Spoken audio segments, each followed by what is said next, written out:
तर नमस्कार मित्रांनो, मी तुम सगळ्यांचा लाडका करण आणि स्वागत आहे तुमचं आजच्या आपल्या नवीन ब्लॉग मध्ये. आजच्या ब्लॉग मध्ये दाखवणार आहे आपल्या सगळ्या भावांची चिलीपिली. सकाळी सकाळी उठलो आणि पहिला गेलो अजिंक्यच्या श्रेयांशला भेटायला. तो मला बघून लय खुश झाला होता, डायरेक्ट पप्प्याच द्यायला लागला. आताशी तर एकाची भेट झाली होती. मग गेलो डायरेक्ट गणपतीच्या देवळात आणि देवाला पाया बिया पडून आलो घरापाशी. इथं आलो तर हा बघा, हा आहे आपल्या राहुल दादाचा शिवांश. हा तर डायरेक्ट आजीला पेनानंच इंजेक्शन देत होता. याला गोड बोलून जवळ घ्यायचा लय प्रयत्न करत होतो, पण हा गडी काय माझ्या जवळ यायला काही तयारच होत नव्हतं. आज कळालं बाबा, बारक्या पोरांच्यात माझी थोडी तरी दहशत आहे. तिथून आलो वैभव शेठच्या घरी. ही बघा, ही आहे ज्ञानंदी, आपल्या सागर बावड्याची पोरगी. आणि ही आहे समर्था, आपल्या वैभव शेठची पोरगी. आपली समर्था अजून छोटे, पण तिला मोबाईलचा कॅमेरा एकदम नीट कळतो बरं का. मग म्हटलं खाली सोडून तिला एकदा रांगायची ट्रेनिंग द्यावी. तिचा जन्म गुरुवारी झालाय म्हणून स्वामी समर्थांच्या नावानं तिचं नाव समर्था ठेवलंय. तिचं फक्त नावच समर्थ नाही, तर एवढ्या बाळाला स्वामींनी दिलेली बुद्धी पण तितकीच आहे. कसं बसतात स्वामी?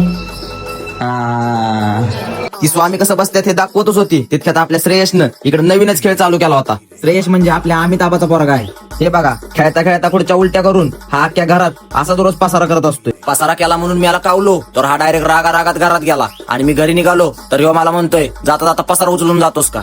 अशी गोड आहेत आपल्या सगळ्या भावांची चिलीपिली. तर मित्रांनो, ब्लॉग आवडला असेल ना तर इंस्टाला फॉलो आणि युट्यूबला सबस्क्राईब करायला अजिबात विसरू नका.